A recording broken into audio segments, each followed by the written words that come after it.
ഇന്ന് നമ്മൾക്ക് ഒന്നല്ല ഒരു റെസിപ്പിയിൽ നിന്ന് തന്നെ 2 റെസിപ്പി ഉണ്ടാക്കാം. എങ്ങനെയാണെന്നല്ലേ നമുക്ക് നോക്കാം. അപ്പോൾ ഇന്നത്തെ റെസിപ്പിയുടെ പേര് പാല് പൊരിച്ചതെന്നാണ് ട്ടോ.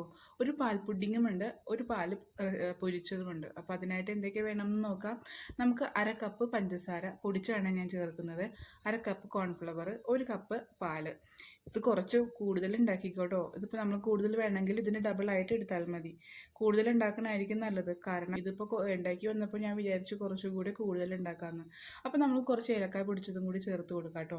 എന്നിട്ട് നല്ലതുപോലെ ഇളക്കി യോജിപ്പിച്ചതിന് ശേഷം വേണം നമുക്ക് ഗ്യാസിലേക്ക് വെക്കാൻ. അല്ലെങ്കിൽ കോൺഫ്ലവർ ഇട്ടേക്കുന്നത് കൊണ്ട് പെട്ടെന്ന് കട്ട പിടിക്കും. അപ്പോൾ ഇത് വെച്ചത് ഉടനെ തന്നെ നമുക്ക് കൈ വിടാതെ ഇളക്കിക്കൊണ്ടിരിക്കണം. ഇത് കോൺഫ്ലവറൊക്കെ ഒന്ന് കുറുകി വരുന്നവരെ നന്നായിട്ട് ഇളക്കി ഈ പരുവം ആകുമ്പോഴേക്കും നമുക്ക് ഗ്യാസ് ഓഫ് ചെയ്യാം. എന്നിട്ട് നമുക്കൊരു എണ്ണ തടവിയ പാത്രത്തിലേക്ക്, എൻ്റെ കയ്യിൽ ചെറിയ പാത്രം ഇല്ലാഞ്ഞതുകൊണ്ട് ഞാൻ ചോറ് തിന്നണ ഒരു കിണ്ണത്തിലാണ് വെച്ചത്. എണ്ണ തടവി ഇങ്ങനെ വെച്ചു. ഒരു 2 മണിക്കൂർ 1.5 മണിക്കൂർ കഴിയുമ്പോൾ ചൂടാറുമ്പോൾ നമുക്കിതുപോലെ മുറിച്ചെടുക്കാം. മുറിച്ചെടുത്ത നമ്മളുടെ പാൽക്കട്ടയൊക്കെ നമ്മൾക്ക് പാൽ പുഡിങ്ങിനായിട്ട് നമ്മൾക്കിതുപോലെ നമ്മളുടെ പാൽപ്പൊടിയിൽ ഒന്ന് മുക്കിയിട്ട് ഇതുപോലെ വെക്കാം.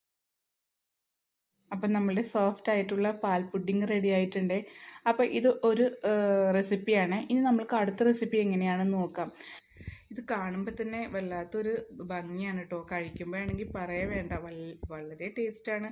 അപ്പോൾ കുട്ടികൾക്കൊക്കെ വളരെ ഇഷ്ടപ്പെടും. അപ്പം നമുക്ക് അടുത്തത് എങ്ങനെയാണെന്ന് നോക്കാം. അപ്പോൾ നേരത്തെ മുറിച്ച് വെച്ചിരുന്നത് കുറച്ച് മാറ്റി വെച്ചിട്ടുണ്ടായിരുന്നു. അത് നമുക്ക് മുട്ടയിൽ മുക്കിയെടുത്ത് പിന്നെ നമ്മുടെ ബ്രെഡ് ക്രംസ് വെച്ചിട്ടുണ്ട്, അതിലേക്ക് ഒന്ന് മുക്കി നമ്മൾ കട്ട്ലേറ്റിന് പൊരിക്കുന്നത് പോലെ നമ്മൾ പാലൊന്ന് പൊരിച്ചെടുക്കാം നമുക്ക്. അപ്പോൾ നമ്മുടെ റെസിപ്പിയുടെ പേരും അത് തന്നെയാണ്, പാല് പൊരിച്ചത്. അപ്പോൾ ഇതുപോലെ എടുത്ത് നമ്മൾക്ക് വെച്ചിട്ട് ഒരു 5 മിനിറ്റ് വേണമെങ്കിൽ ഫ്രിഡ്ജിൽ വയ്ക്കാവുന്നതാണ്. ഞാൻ ഫ്രിഡ്ജിൽ വെച്ചില്ല, ഞാൻ പെട്ടെന്ന് തന്നെ പൊരിച്ചെടുക്കുകയാണ്. അപ്പോൾ നമുക്ക് ഡീപ്പ് ഫ്രൈ വേണമെങ്കിൽ അങ്ങനെ ചെയ്യാം, അല്ലെങ്കിൽ ഷാലോ ഫ്രൈ ആണെങ്കിൽ അങ്ങനെ. അപ്പോൾ ഓരോരുത്തരുടെ ഇഷ്ടം അനുസരിച്ചിട്ട് നമുക്ക് പൊരിച്ചെടുക്കാം. ഇതാണ് കേട്ടോ കൂടുതൽ ടേസ്റ്റി. എനിക്ക് പേഴ്സണലി ഇഷ്ടപ്പെട്ടത് ഇത് പൊരിച്ചതാണ്.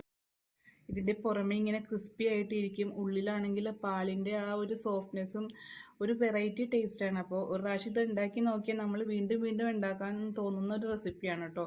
അപ്പോൾ കുട്ടികൾക്കാണെങ്കിലും വലിയവർക്കാർക്കാണെങ്കിലും ഒരുപോലെ ഇഷ്ടപ്പെടുന്ന ഒരു വെറൈറ്റിയാണ്. അപ്പോൾ ഗസ്റ്റൊക്കെ ആരെങ്കിലും വരുമ്പോൾ ഒരു വെറൈറ്റി ആയിട്ട് ഉണ്ടാക്കി കൊടുക്കാൻ പറ്റിയ ഒരു റെസിപ്പിയായി കൂടിയായിരിക്കും ഇത്. അപ്പോൾ ഒരു സ്വീറ്റ്സൊക്കെ കഴിക്കാൻ വേണ്ടി തോന്നുമ്പോൾ കഴിക്കാൻ പറ്റിയതാണ് കേട്ടോ പാൽപ്പൊടിയിൽ നമ്മൾ ഡിപ്പ് ചെയ്ത് വെച്ചേക്കുന്നത്. ഈ വെറൈറ്റി ഫ്രൈ ചെയ്തതാണെങ്കിൽ നമ്മൾക്ക് എപ്പോൾ വേണമെങ്കിലും കഴിക്കാം. അത് കഴിച്ചാലും നമ്മൾക്ക് മതി വരില്ല, കഴിച്ചുകൊണ്ടേ ഇരിക്കാൻ തോന്നും, അത്രയ്ക്ക് ടേസ്റ്റാണ്. അപ്പോൾ ട്രൈ ചെയ്യാൻ മറക്കണ്ട, മസ്റ്റ് ട്രൈ ആണ് കേട്ടോ. അപ്പോൾ അടുത്തൊരു പുതിയൊരു വിഭവമായി പുതിയൊരു വീഡിയോയിൽ കാണാം. അപ്പോൾ സബ്സ്ക്രൈബ് ചെയ്യാത്തവർ പെട്ടെന്ന് സബ്സ്ക്രൈബ് ചെയ്ത് ലൈക്ക് ചെയ്യണേ.